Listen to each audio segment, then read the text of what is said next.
प्यारे बच्चों, आज हम कक्षा 5 की हिंदी की पाठ्य पुस्तक के 13वें पाठ को पढ़ेंगे। पाठ का नाम है किताबें।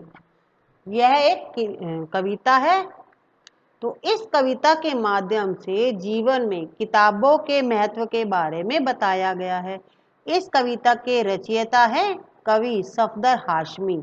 इसमें बताया गया है कि किताबें ही वह जरिया है जिससे हम हर समय और हर विषय से जुड़ी जानकारी प्राप्त कर सकते हैं।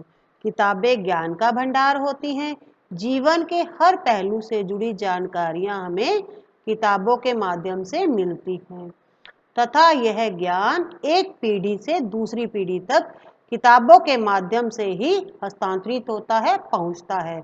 इसलिए हमारे जीवन में किताबों का बहुत महत्व है। बच्चों, आप देखो, आप भी किताबें पढ़ रहे हो। आपकी क्लास में है ना, आपको जो भी चैप्टर हैं ये पीछे से आ रहे हैं।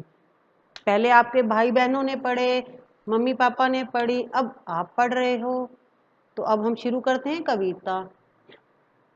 किताबें करती हैं बातें बीते जमानों की, दुनिया की, इंसानों की, आज की, कल की, एक एक पल की, खुशियों की, गमों की, फूलों की, बमों की, जीत की, हार की, प्यार की, हार की, प्यार की, मार की।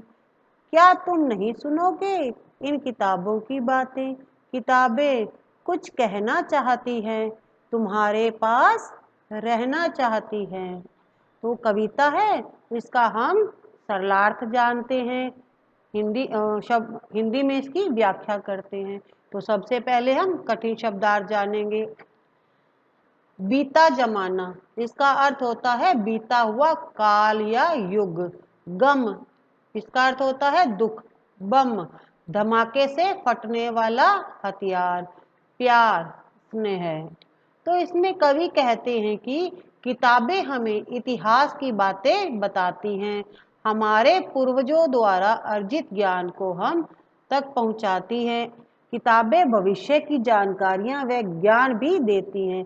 किताबों से ही हमें आज के मनुष्यों की पल पल की जानकारी मिलती है। किताबों से ही हमारे मनोभावों, हमारी खुशी, दुख, सुख, प्रसन्नता इत्यादि का ज्ञान मिलता है।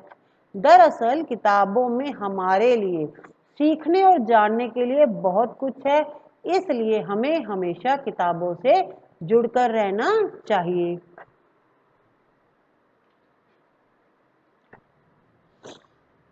किताबों में चिड़िया चहचहाती है, किताबों में खेतियां लहलहाती हैं, किताबों में झरने गुनगुनाते हैं, परियों के किस्से सुनाते हैं। किताबों में रॉकेट का राज है, किताबों में साइंस की आवाज है। किताबों का कितना बड़ा संसार है, किताबों में ज्ञान की भरमार है। क्या तुम इस संसार में नहीं जाना चाहोगे? किताबें कुछ कहना चाहती हैं, तुम्हारे पास रहना चाहती हैं। तो इन पंक्तियों के माध्यम से कवि हमें क्या समझाना चाहते हैं? सबसे पहले हम कठिन शब्दार्थ करेंगे। किस्से, किस्से का अर्थ होता है कहानियां, बातें। रॉकेट, एक प्रकार का वायुयान। राज, रहस्य, भेद। साइंस, विज्ञान, आवाज, बातें। संसार, दुनिया, भरमार, बहुतायत। तो इसमें कवि हमें कहते हैं कि किताबों में पशु पक्षियों की बातें हैं, खेती की बातें हैं और प्राकृतिक सुंदरता की बातें हैं। किताबों के माध्यम से ही हमें परियों के किस्से, कहानियों के संसार का आनंद मिलता है। किताबों में रॉकेट का या अंतरिक्ष और पृथ्वी के रहस्यों का ज्ञान मिलता है। किताबें ही हमें ज्ञान विज्ञान के संसार से हमें परिचित कराती हैं। इसके साथ ही कवि यह भी कहते हैं कि हर व्यक्ति को किताबों में छपे इस ज्ञान को प्राप्त करना चाहिए, क्योंकि इन किताबों में हमारे लिए बहुत कुछ है। इसलिए हमें हमेशा किताबें अपने पास रखनी चाहिए, अर्थात किताबों से जुड़कर रहना चाहिए। तो बच्चों, हमने किताबों के बारे में पढ़ा है, तो आपको भी इन किताबों की वैल्यू करनी है, कीमत जाननी है, ये किताबें आपको कहाँ से कहाँ तक पहुँचा सकती हैं। तो हमेशा अच्छी अच्छी बातें किताबों से हमें सीखनी चाहिए। तो अगली वीडियो में हम इसके क्वेश्चन आंसर करेंगे। तब तक आप इस कविता को पढ़कर रखिएगा। धन्यवाद।